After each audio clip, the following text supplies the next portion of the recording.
Hello सांग मैंने आज बनामा एग करी सेटा भी देसी स्टाइल रे घरे रेस्टोरेंट वाला तो टिके भल ना लगे से काजू किशमिश सब पकई थी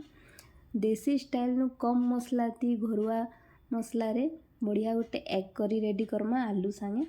आलू गोटे भल लगसी मटन रे हो कि एग रे हो नॉनवेज रे टिके देले तार टेस्ट बहुत भल आसी मुझे बेसी किसी ना करी सिंपल वे रे बनै एग करी केन्दा बनै देख जदि भल लगला बोले फॉलो करबो लाइक करबो सब्सक्राइब करबो आउ एंदा रेसिपी घरे बनै कर ट्राए करी देखबो। एटा रुटी रे भात रे सबुथिरे भल लागसी।